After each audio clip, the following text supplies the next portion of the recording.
My name is Cassandra Wilson, though everyone just calls me Cassie. I am 34 years old, and last Tuesday, my life changed forever. I had stopped at Gus's Corner Market, the same little shop I'd been going to every Friday for years, and bought my weekly lottery tickets. It was a ritual my family teased me about a waste of money, they said. My mother called it a tax on people who couldn't do math. My brother Jason always joked that I might as well hand him the cash directly. My father turned it into a lecture about probability, and yet despite all the ridicule, I kept buying them. For me, it wasn't just a ticket. It was a fragile sliver of hope, the fantasy of freedom I never thought I'd have. That night on my 34th birthday, I sat in my small apartment with takeout Thai food and a bottle of wine my best friend Charlotte had given me. The television murmured in the background as the lottery numbers were drawn. I barely paid attention until one by one each of my chosen numbers lit up on the screen. 3, 16, 12, 21, 9, 30. My hand trembled so hard I dropped the remote. For a long moment I couldn't breathe. Then the truth hit me with terrifying force. I had won. Not $20, not a few hundred, but $47 million. I couldn't sleep that night. Instead, I scrolled through article after article about lottery winners whose lives had been ruined. Families shattered by greed. Friends who suddenly appeared with open hands and tragic stories.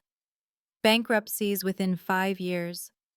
One headline called it the quickest path to losing everything that matters. By dawn, I had made my decision. I would tell no one. Not my parents, not Jason, not Lisa, not even Charlotte. I would claim the money in secret and guard it like a fragile flame. You have to understand, my family has a history when it comes to money, and not a good one. I've been used more times than I care to admit. Years ago, Jason called me in tears, begging for help with rehab. I drained my savings $5,000 only to discover he never went. When Lisa married her surgeon husband, she asked for help with the wedding costs. I put $2,000 on my credit card, and 5 years later she still hasn't paid me back. Even my father once asked for money to fix his roof, and not long after I saw photos of him and his wife vacationing in Cancun. So I set up a meeting with an attorney, Philip Montgomery, who specialized in estate law. Sitting across from him in my plain work clothes, clutching the winning ticket like it was contraband, I asked him how to keep this secret. He explained trusts, legal entities, the ways to claim anonymously. He told me the biggest mistake lottery winners make is telling too many people too quickly. Once the secret is out, there's no putting it back in the box.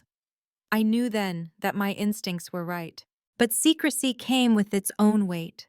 In the weeks that followed, while the money was secured and invested, I went back to my normal routines. I still drove my old Corolla. I still clipped coupons. I still showed up at my dreary accounting job, where my boss took credit for my work and my colleagues dismissed me. But inside, I was a woman leading two lives. One, the struggling accountant everyone knew. The other, a hidden millionaire with a fortune I couldn't share. At night, when the apartment was silent, questions haunted me. Would my family be happy for me if they knew, or would I become nothing more than an ATM in their eyes? The memories of past betrayals gave me my answer, and yet some stubborn part of me wanted proof of who really cared. That's when the idea took root. A test. I would create a story believable, desperate but not too desperate, and see who would help. I would tell each of them that my company had collapsed and I needed $5,000 to cover rent and medical bills. I would ask the same of everyone: my mother, my father, my siblings, my aunts, even my cousin Ryan. Then I would see who stepped up. When I told Charlotte about my plan over dinner, she looked at me with concern. "Cassie, that sounds manipulative," she said softly. "Why would you do that?" Because I replied, barely meeting her eyes, "I'm tired of being the only one who gives. I want to know who would help me if the tables were turned." She shook her head, but she also knew me too well. The decision was already made. I had thought of every detail: the company shuttered because of an embezzling CEO, unemployment tied up in bureaucracy, emergency funds drained by medical tests. Enough truth to sting, enough pain to sound real. Still, as I rehearsed the lines, a pang of guilt twisted inside me. Maybe Charlotte was right. Maybe I was crossing a line. But then I remembered the long nights, the drained savings, the empty promises. And I steeled myself. This wasn't just a game, it was survival. It was about finally knowing who was truly in my corner. The first call I made was to my mother. She picked up, sounding distracted. I told her everything: how I'd lost my job, how I was terrified about rent and bills. She gasped. She made sympathetic noises, but when I asked for $5,000, she hesitated. She said she and Warren had just put a down payment on a lake house. She suggested I ask my father or Lisa instead. She promised to talk to Warren, but I already knew how that would end. I hung up and wrote it down in my journal. Concerned, deflected responsibility, no commitment. The next day I met my father for coffee. He listened, arms crossed, eyes cold. When I asked for help, he didn't offer sympathy, only a lecture about financial responsibility. He talked about how I should have saved 6 months' worth of expenses, how my apartment was too expensive, how I should cancel streaming services. Not once did he offer to help. When he finally said, "This will be a good learning experience for you," I bit back tears. Even though I'd predicted this, the sting was unbearable. I left that coffee shop with my father's lecture still ringing in my ears. To him, my pain was a lesson, a punishment even. I had expected disappointment, but the way he looked at me like I was a failure, who had brought this on myself, made me feel smaller than I had in years. Still, I pushed forward. This experiment wasn't about comfort. It was about truth. And truth, I was learning, rarely feels kind. Next was Lisa. My sister greeted me in her pristine suburban home, all white marble counters and spotless floors, her two perfect children's artwork neatly framed on the wall. She listened as I told her my story, wide-eyed, squeezing my hand across the kitchen island. "Oh, Cassie, that's terrible," she gasped. For a fleeting moment I thought she might actually surprise me. But when I asked for help, her sympathy wavered. She glanced at her new Audi in the driveway and the half-renovated bathroom upstairs. "We just have so many expenses right now," she murmured. She offered to talk to Paul, or let me move into their guest room temporarily, though she admitted it was full of storage boxes. I thanked her, but the hollow pit in my chest deepened. She had everything I didn't yet, even she couldn't offer more than excuses. Jason, my older brother, was the easiest to predict. I sent him a message explaining everything, and he replied with only 2 lines. "That sucks, sis. Really tight right now myself. We'll talk soon." He never called. He never answered when I tried. This was the same brother who had drained me time after time with promises of payback that never came. And when I finally needed him, he vanished. Calls to my stepmother Stephanie and my stepfather Warren were worse than I imagined. Stephanie didn't even bother to pretend sympathy. She reminded me I should learn better financial habits, then dismissed me with the kind of coldness I'd come to expect. Warren was blunt. "You're not my daughter. Your problems aren't my responsibility." His words cut clean and deep, the final confirmation of what I'd known all along: his loyalty to my mother had never extended to me. Ryan, my cousin, initially made promises. He suggested meeting for lunch, told me not to worry, that he'd help. But the day came and went, and his excuses piled up. Eventually, he stopped responding altogether. Aunt Heather, true to form, turned my request into gossip fodder, spreading stories about my financial irresponsibility around the family before I even hung up the phone. By the end of that week, I was exhausted. Each rejection scraped another layer of hope from my heart. I had given so much to these people over the years, money I didn't have time. I couldn't spare pieces of myself I'd never get back. And when I finally asked for something in return, they couldn't or wouldn't be there for me. Then the phone rang. It was Aunt Martha. She hadn't even been on my list yet. I'd planned to call her last, but she'd already heard from my mother and reached out immediately. Her voice was warm, her concern real. She asked if I was okay, offered to meet me for lunch the next day. When we sat across from each other in that little diner, she didn't hesitate. She listened, asked thoughtful questions, even offered to connect me with people who might know of job openings. And then she slid an envelope across the table. "It's 3,000, she said softly. "I know it's not everything you need, but it's something." Tears filled my eyes. Aunt Martha lived paycheck to paycheck, drove a car that barely worked, and yet here she was, offering nearly all she had. She even told me I could sleep on her pull-out sofa if I needed to save on rent. In that moment, the dam inside me broke. The tears I'd been holding back all week finally spilled over, not out of sadness but gratitude. Later, I learned the truth. Martha had been struggling with her health, quietly fighting complications from diabetes, her medication bills climbing higher each month. That $3,000 was nearly everything she had saved. And she gave it to me without hesitation, without conditions, without even asking when or if I'd pay her back. That night, sitting alone in my apartment with the envelope in my hands, I realized the cruel irony. The ones with the most had given me nothing, and the one with the least had given me almost everything. The guilt weighed heavily on me. This wasn't just an experiment anymore. It was a mirror showing me truths I had been too afraid to face. Martha's sacrifice broke something open in me, and I knew I couldn't keep lying to her. She deserved the truth, even if it meant risking the only genuine relationship I had left. So the next evening, I invited her over for dinner. When we sat down with cups of tea, I confessed. My voice shook as I told her I hadn't lost my job, that the story had been a test, that I had wanted to know who would help me if I needed it. She listened quietly, her face calm, her eyes kind. When I asked if she was angry, she shook her head slowly. "Not angry," she said.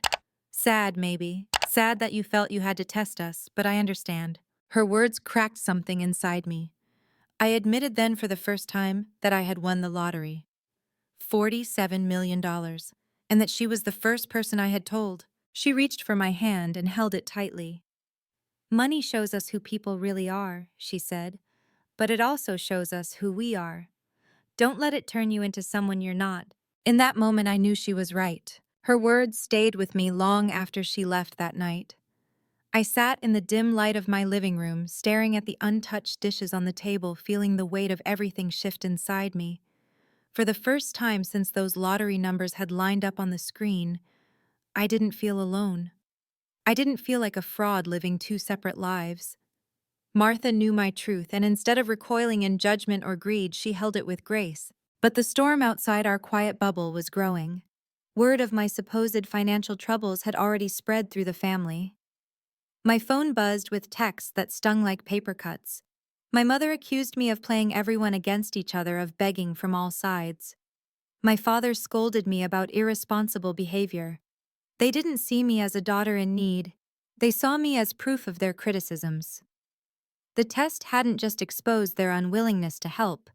It had revealed how little they valued me at all. When I met with Philip, my attorney, the next morning, I told him I wanted to take care of Martha. Not as charity, but as recognition of what she had shown me. We discussed setting up a trust in her name, one that would cover her medical expenses and provide her with steady income for the rest of her life. "She's proud," I told him. "It needs to feel like security, not pity." He nodded understanding, and together we designed a plan that would give her the comfort she deserved without stripping away her dignity. That night, I called Charlotte and finally told her everything: the lottery win, the test, Martha's sacrifice. She gasped, then laughed in disbelief, then fell into silence as I explained why I'd kept it from everyone. "I get it," she said finally. "But where do you go from here? You can't keep hiding forever." She was right. The money had forced me to look at my family with clear eyes, and now I had a choice: to reveal the truth and brace for the storm of greed, or to protect myself and live quietly with the secret. The decision gnawed at me, pulling me in two directions. In the end, I chose a middle path. I called a family meeting. I told them I had an important announcement to make. The following Sunday, every single one of them showed up. My mother and Warren arrived first, eyes sharp with curiosity. My father and Stephanie followed, stiff and judgmental as ever. Lisa came with Paul, whispering together as if preparing their defenses. Even Jason, who had ignored me for weeks, slouched in late, reeking of stale alcohol. Aunt Heather came too, her lips pursed like she had already decided the worst. And finally, Martha slipped in last, giving me a quiet, reassuring smile that anchored me.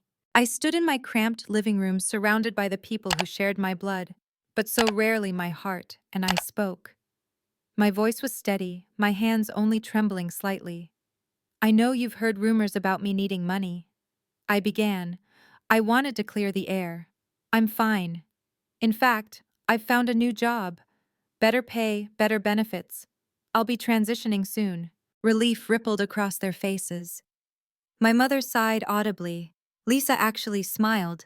They had braced themselves for another plea for help, and instead I had given them reassurance. But my father wasn't satisfied.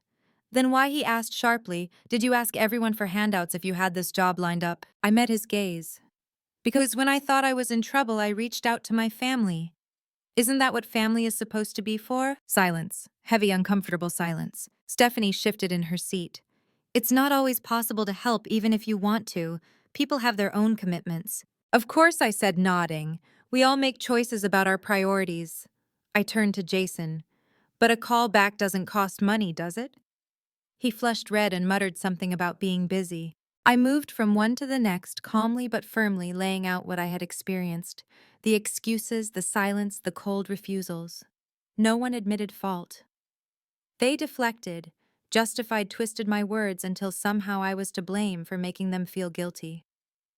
But as I stood there facing them without fear for the first time, I felt something unexpected: freedom. I hadn't told them about the lottery. They still had no idea about the millions sitting in trust accounts under my name. But in that moment, it didn't matter. The money had already given me something even more valuable: the courage to see the truth and stop chasing love where it didn't exist. When the meeting ended and they filed out grumbling and whispering, Martha stayed behind. She helped me gather the coffee cups, the plates, the remnants of tension still hanging in the air. You did well, she said softly. It was easier than I thought, I admitted. For once, I wasn't afraid of letting them down, because I realized they've never really seen me at all. She smiled at me, her eyes warm with pride. That's a powerful kind of freedom, Cassie. It was, more powerful even than the money itself. 1 year later, my life was unrecognizable. I had left my accounting job behind, handing in my resignation, with a calm smile that startled my boss. Arnold, the man who had taken credit for my work for years, blinked in surprise when I told him I was moving on. For once, I didn't owe him or anyone else an explanation. I walked out of that office with my head high, knowing I would never again let someone diminish my worth. With Philip's guidance, I launched a nonprofit foundation, something I never could have dreamed of before the lottery. Its mission was simple but powerful: to support elderly people living alone, especially those estranged from family. Inspired by Martha, I wanted to give dignity to people who had been forgotten. Within a year, we had repaired homes, provided companionship, and delivered financial relief to over 200 seniors in my city. For the first time in my life, I woke up each day with purpose. I bought a modest but beautiful house, nothing flashy, just a place with a garden that filled my mornings with peace. 3 blocks away, Martha settled into her new home, a single-story craftsman with wide doorways for the days her diabetes made walking hard. I had arranged everything through the trust so that she never had to worry about bills again. Watching her flourish, retiring from teaching, volunteering at a literacy program, smiling with a lightness I hadn't seen in years, became one of my greatest joys. Charlotte, my anchor through it all, eventually joined my nonprofit as outreach coordinator. She brought her nurse's compassion to the work, connecting with seniors in ways that made me proud to know her. We still had our wine nights, only now on my spacious patio, instead of my cramped apartment balcony. As for the rest of my family, distance became our new normal. We maintained the bare minimum: birthday calls, holiday gatherings, where smiles felt forced, but the illusion of closeness had finally shattered. I didn't feel the ache I once did. I no longer chased their approval, no longer hoped for a tenderness that had never existed. They thought I had found success in nonprofit work, and I let them believe it. Not once did I reveal the truth of the lottery. There were moments I was tempted. When Jason called about a new business venture, when Lisa complained about the cost of her kitchen renovation, when my father faced unexpected medical bills. But each time I remembered their silence when I had asked for help. Instead, I helped in secret. I paid my father's hospital bills anonymously through a patient assistance fund. I covered Ryan's rehab when he finally sought help for his gambling. They never knew the source, and I preferred it that way. The money wasn't meant to buy back their love.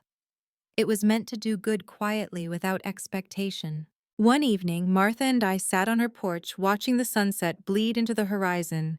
She turned to me with a thoughtful smile. "You know what amazes me, Cassie?